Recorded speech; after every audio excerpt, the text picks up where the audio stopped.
Trees, hear me!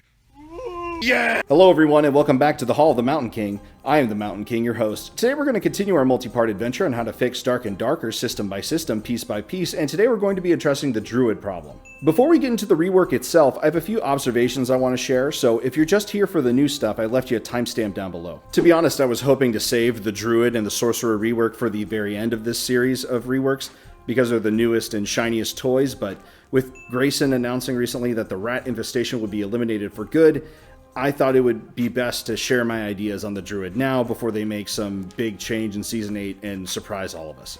And that way, if the Druid still sucks, then this video gets to stay relevant. But that's enough introductions. Let's talk about the Druid as he exists right now. But before we can actually talk about the Druid itself, we need to address what a hybrid class is and how a hybrid class is supposed to work. When you want to balance a hybrid class like the Druid, you need to apply a concept called the hybrid tax. The idea is this: the more roles a single class can fill, the less power that class should have in each one of those roles, unless the player playing that hybrid class dedicates themselves to one role only.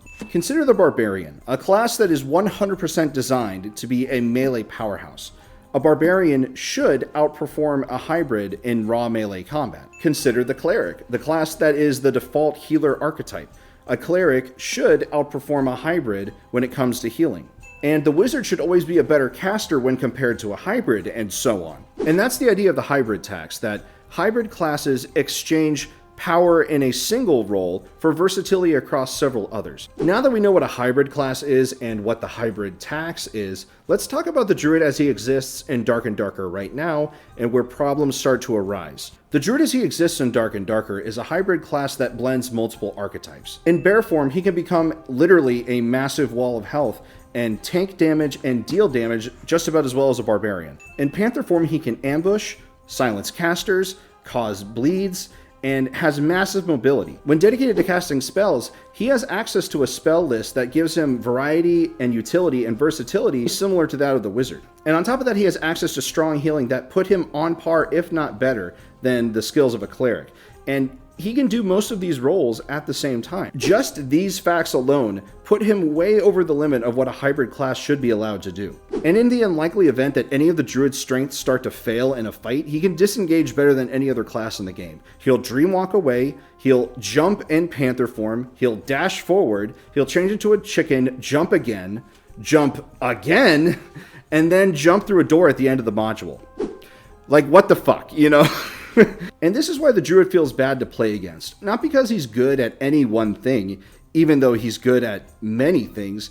It's because he never has to commit to anything, not to a specialized build, and especially not to any fights he engages in. The Druid in Dark and Darker has missed every single one of its hybrid tax payments.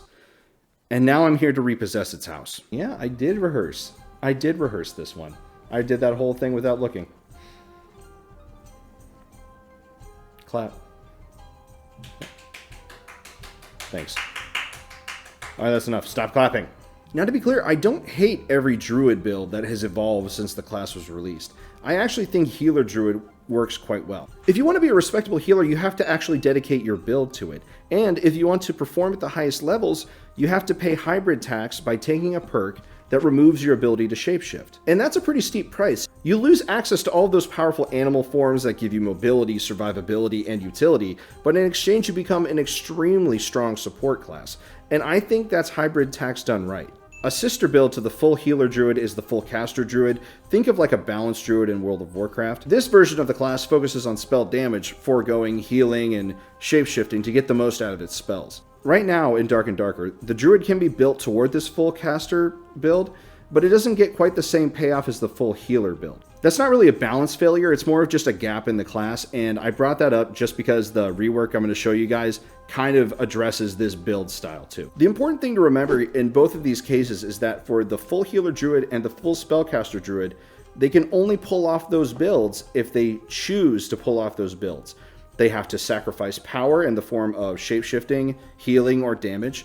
They have to commit by getting gear that improves the area that they want to perform in. And they are rewarded by being powerful in that role they chose to commit to, but only after they pay the hybrid tax. These two builds are good examples of the hybrid tax in action, but unfortunately the problems really start to show when you look at the most common build you'll run into in the dungeon, something I'm going to be calling the Generalist Druid.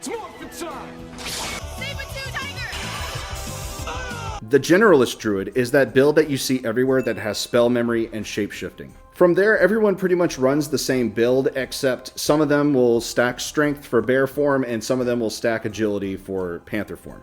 And then bear builds are bullies with massive health pools and PDR, and they have dumb hitboxes that could like hit the spin move so no one can ever hit their head, and they have knockback on their attacks, and they can break doors down.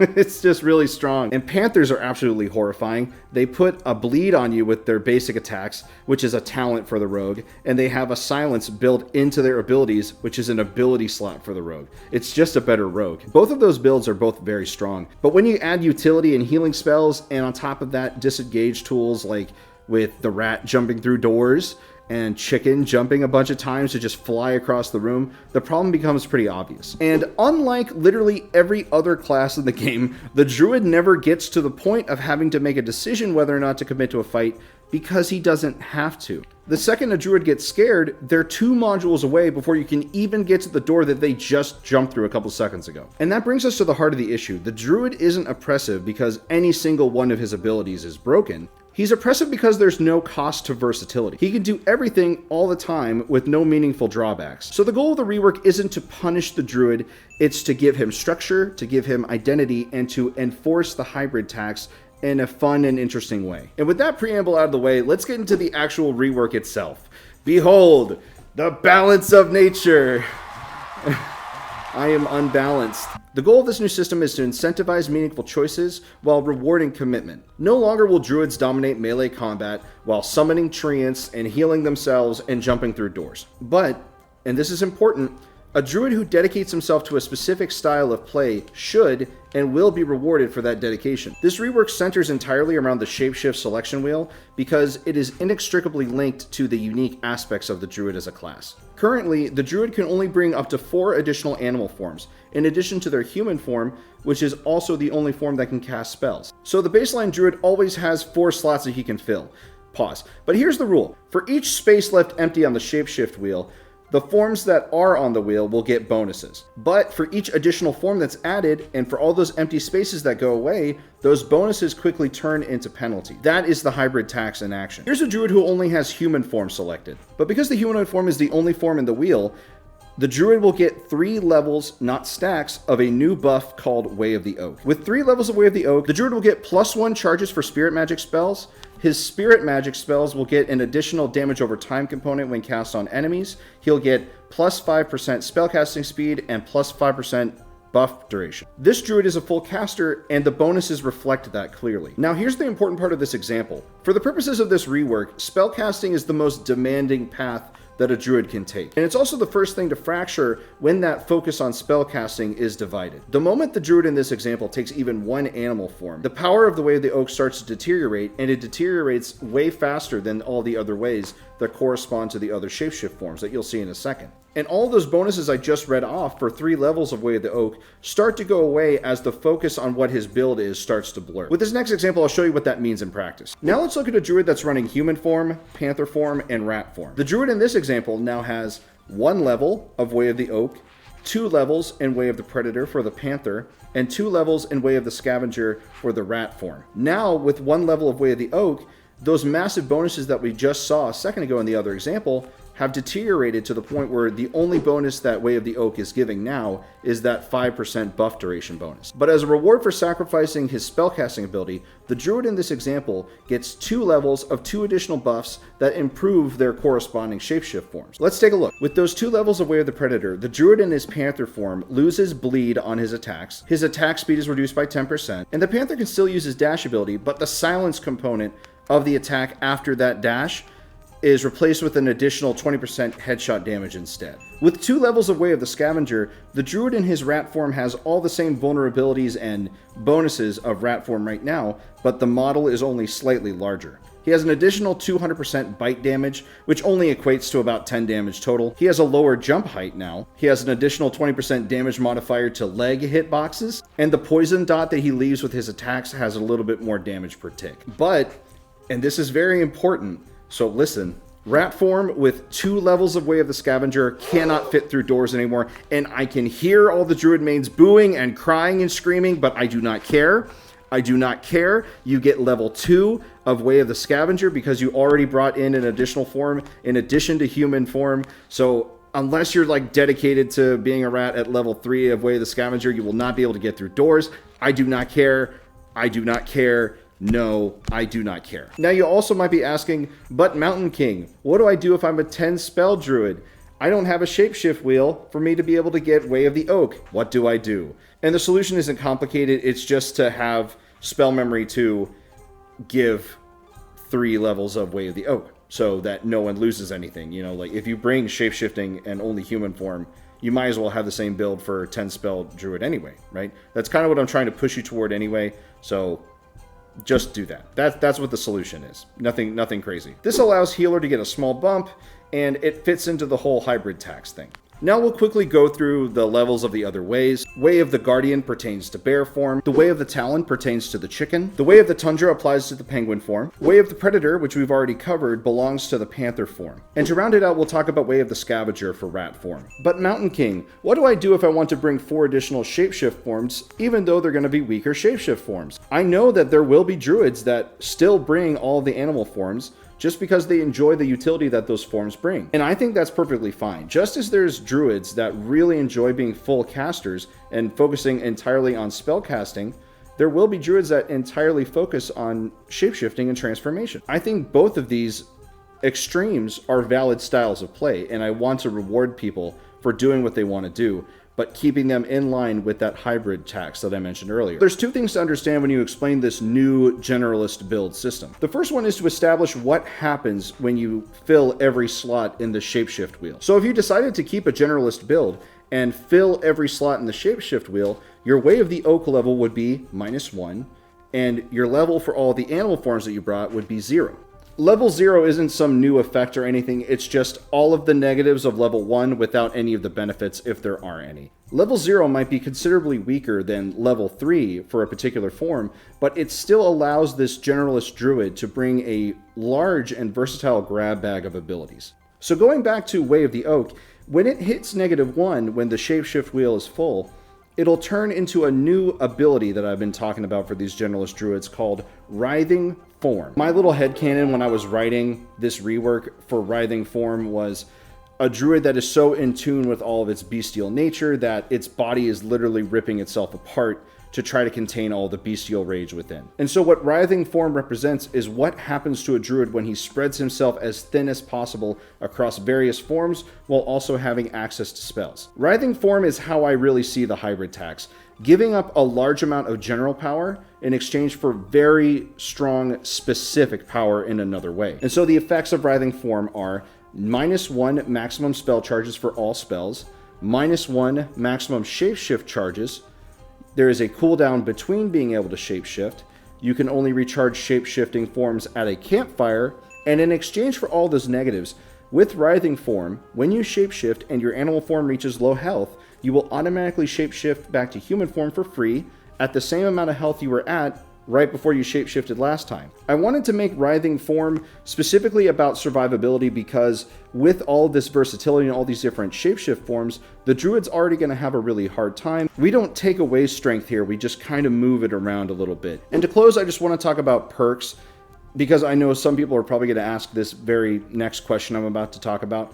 Dreamwalk. So there's going to be people who think, and there are people who think, there's a lot of people who think that Dreamwalk is totally busted and it's bad and it shouldn't be like a passive form of Phantomize, which is a whole ability slot for the Warlock.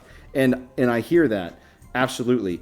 But I don't think that needs a fix right now. I don't think that's the most pertinent issue with the Druid. And personally, I think that Dreamwalk is cool. I think Phantomize is cool. And something I've been focused on with all these reworks is giving each class a kind of survivability emergency switch that Dreamwalk and Phantomize are. Anyway, I think that I think that a major defensive ability is something that every class should have. So I don't think anything needs to really change with Dreamwalk, and I don't think any other perks are really an issue either. I just think it's the way that the class is structured around its versatility and how it doesn't have to pay any hybrid tax at all. So I think I want to leave perks alone, and if I think of something, I'll put it in the description, and if you think of something, please leave me a comment. And I want to try something new with these videos. The first person who comments Writhing form in the comment section, I will pin your message and I will shout you out in the next video. So I'll see you guys in the comment section. So that's the Druid rework, and I'm hoping with this rework, it changes the Druid from being popular just because it's powerful to being popular because it's fun and it allows a lot of player expression, kind of like what I focused on with the fighter rework in the last video. Thanks for staying to the end. Here's your Dwarven Wisdom. So, Season 8 is coming around the corner. I have been rushing a little bit to get this video done in time so that I can impress all of you and everyone can think this is super cool. And Paul will see it and like it, and SDF will like it, and he'll come over to my place and he'll shake my hand and tell me I'm a super cool guy and that I own Iron Mace now.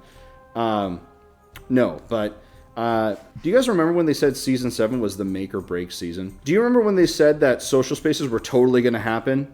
And then they said, no, they're going to be delayed a little bit, but they're definitely coming out in Season 7. And do you remember how they didn't come out at all for this whole season, and now supposedly there's some big thing going on, either wipe or something else on the 29th of this month? So from late September to now, they've just been on vacation since launching Season 7. I'm pretty disappointed, I'm not going to lie. They say they're going to get rid of the rat infestation. I don't know, man. I don't know. I don't know how they would do it. I'm excited to see it because I don't know how they'll do it, and hopefully they can surprise us with something very creative. The last thing I'll cover is the next rework on this channel. I was going to do Bard. Everyone knows that. That's paying attention to the channel. I was going to do Bard. I was dreading doing Bard. I'll explain that in just a second. But with this announcement of possibly the wipe on the 29th, 28th, 29th, it just seemed like it seemed important to change over to Druid because like everyone is talking about Druid needing changes ever since I think it was Repose's video. I'm very apprehensive about doing a Bard rework because it doesn't need one. And it's not just because it's strong right now, it's because it's already very thematic. It's just the Bard isn't the kind of thematic that I would like. So when I do this Bard rework video, I'm not going to actually be really calling for any change. I'm just going to talk about, hey, here's how I would have done Bard. Here's what I would have liked to see. It doesn't necessarily need to change or really a rework. And I know that Bard mains are also extremely defensive, the most defensive ones in this entire community. So don't get mad or hurt when I put Bard rework in the title, because I'm not trying to damage your ADHD simulator Dance Dance Revolution class. I'm not trying to hurt you. I'm not trying to take anything away from you. I'm just expressing a little bit of my taste in game design. I think the Bard is fine the way it is, but here's how I would describe this really tiny but really big annoyance that I have is that the Bard is like having a beautiful, really comfy couch at home, but it is ugly and it doesn't match the carpet. It's just, what are you gonna do? You know, like, you love the thing, you love it, it looks great, and it feels great, but it just doesn't match everything else. That's my issue that I have, and that's what I'll talk about, and we'll get into that in just a couple of weeks. And one last shout out for Jason V and Taco. Thank you again for your help with the thumbnail. So, like always, thanks for stopping by. Leave a comment, let me know what you thought. Leave a like, consider subscribing, and we'll see you guys next time. Good luck out there in the dungeons. Good luck in the dark. I am the Mountain King, signing off.